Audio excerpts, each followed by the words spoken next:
My name is Tom Peacock. I'm a member of the Fond du Lac Band of Lake Superior, Anishinaabe, Ojibwe. I'm the author of The Forever Sky.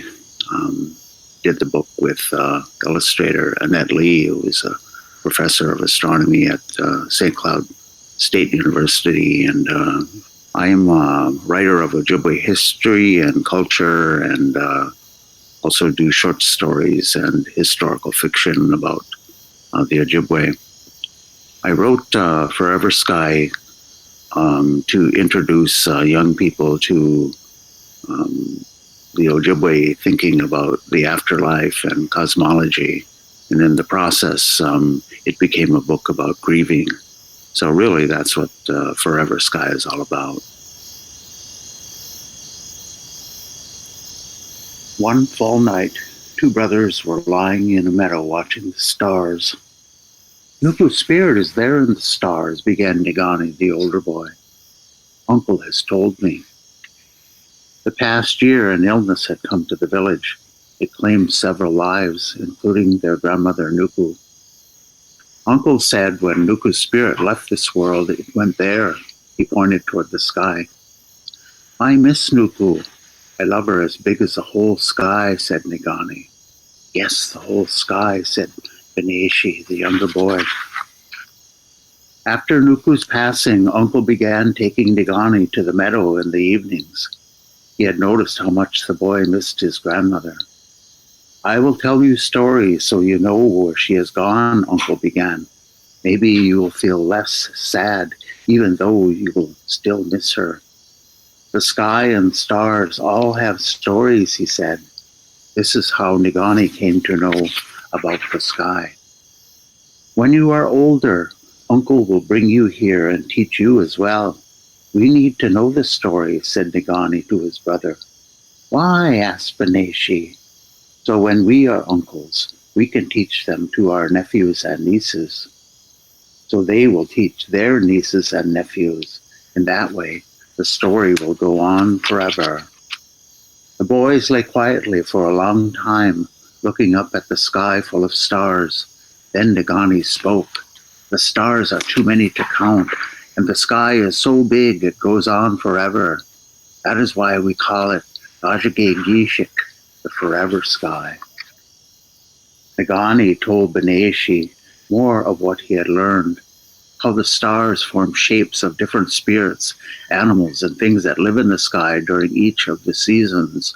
A moose, a panther, a fisher, a loon and a crane, a sweat lodge, a bather, and sweating stones, the spirit of winter maker, the hole in the sky, Wainabuju, who was the great teacher of the Ojibwe. Do you see the path of stars across the sky? That is the path of souls, the Milky Way. That is the path Nuku's spirit followed to the spirit world.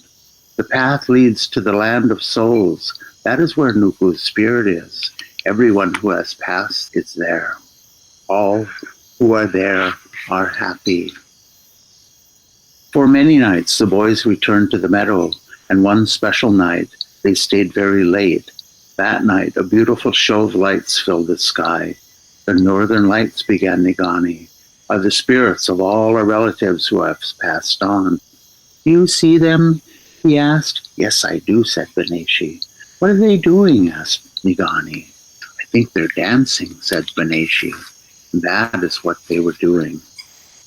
They watched their relatives dancing, high above them, high above the meadow.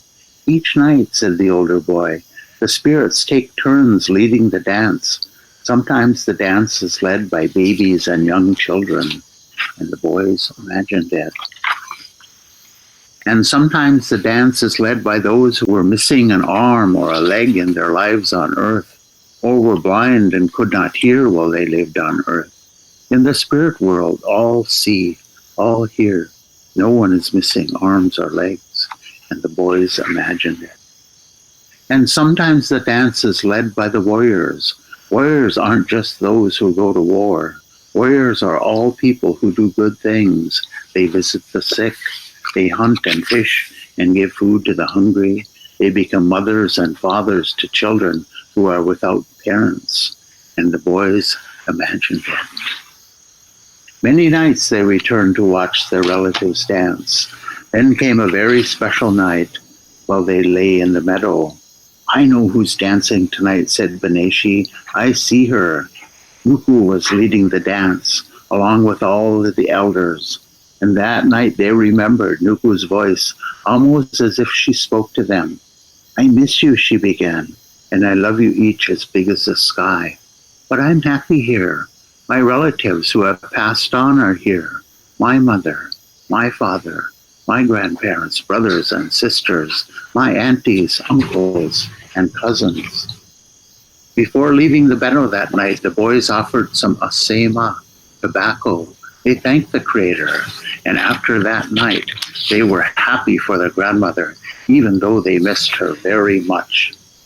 Several nights later, they brought their mother and father and uncle out to the meadow.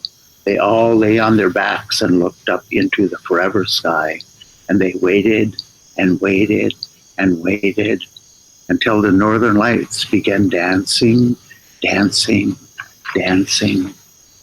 Can you see, began Beneshi, up in the sky beyond the Milky Way? There is our Nuku. Yes, said Mother. She is happy. Then Uncle spoke, and a whole story was in his words. She is a star. She is the northern lights. At night she dances.